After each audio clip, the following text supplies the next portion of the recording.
Hello everybody, I'm on Interstate 75 with my good friend Ron Broyles. Ron is back in Tennessee now. He just moved back from California, and we're on our way to install a computer network. And how you doing, Ron? Doing good, Frank. How you today? Pretty good. What is your take on the internet and YouTube?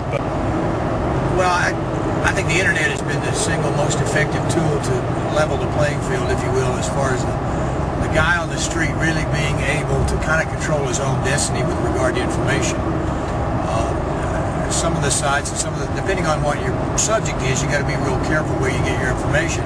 But there's enough diversity out there as far as being able to research and to try to find, quote unquote, the truth.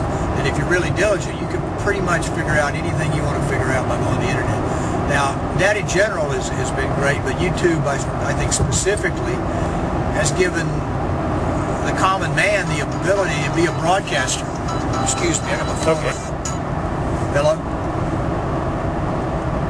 Yeah.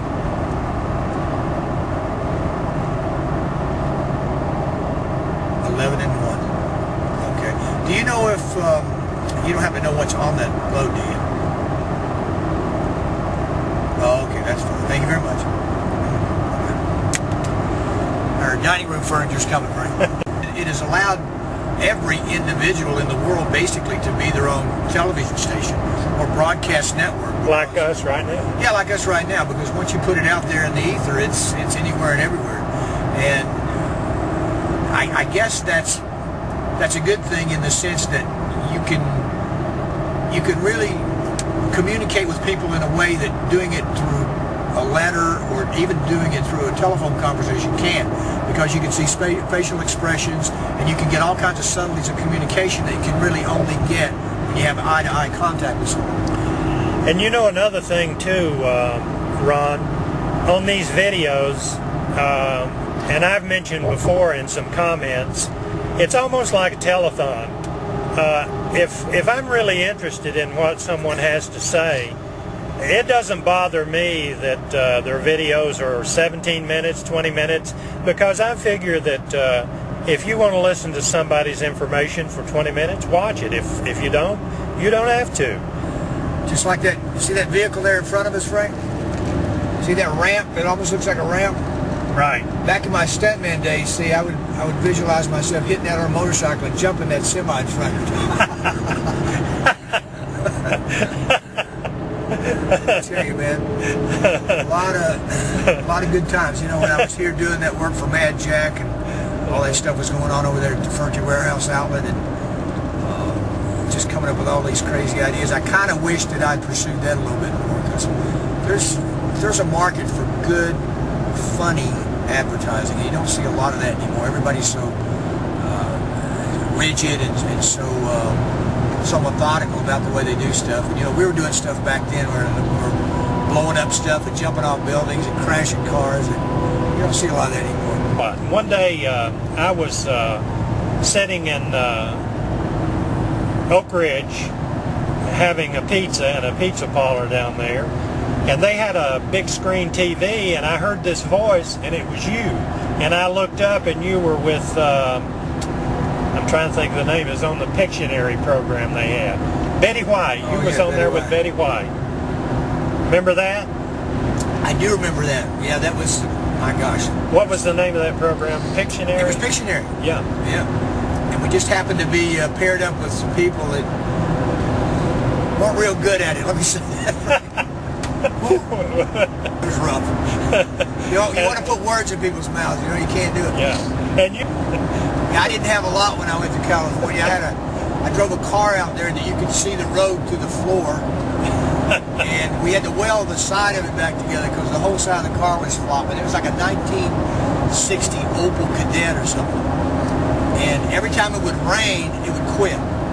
So we were driving across the country, my friend Fred and I, and every time we'd have run into a little rainstorm, we'd just stop. And there's nothing you could do but let it dry out. And then when it dried out, you were fine. I don't know what it was. We could never figure it out. But anyway, on the way out, we had to stop 2 or 3 times, sometimes a whole day, until the rain stopped and we could let that thing dry out and start up again.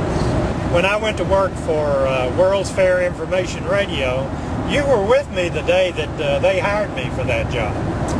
Yeah, we were just... That was just before you went to California, Just wasn't before, it? yeah. We're about, what, halfway to Knoxville? We are. I'm going to get a shot of the highway here. Has that got one of those motion? Yeah, yeah, it has. It's got an electronic motion detector on it. That right there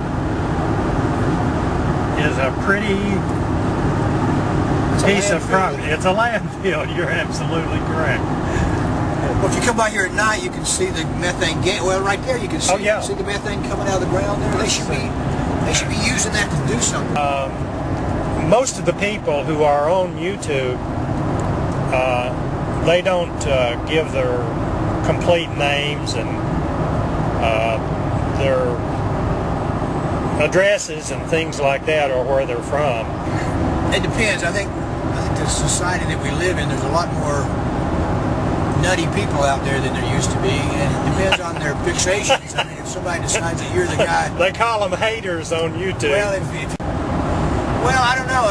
When I was climbing all those buildings and stuff, I had this one girl that followed me around for like years.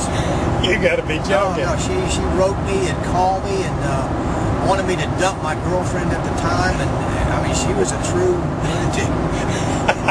and strangely enough, they want to meet you, or they think you're God or some crazy thing. We live in a society where I think that's a lot more. I don't know if it's more prevalent, but the knowledge of it is a lot more prevalent. I mean, when that playing field was leveled, it was also level for the lunatics. Yeah, that's true. It was level for everybody. Yeah, that's true. I tell you, you nailed it. But anyway, we'll talk to you later. Thank you very much for listening. We'll see you. Bye-bye.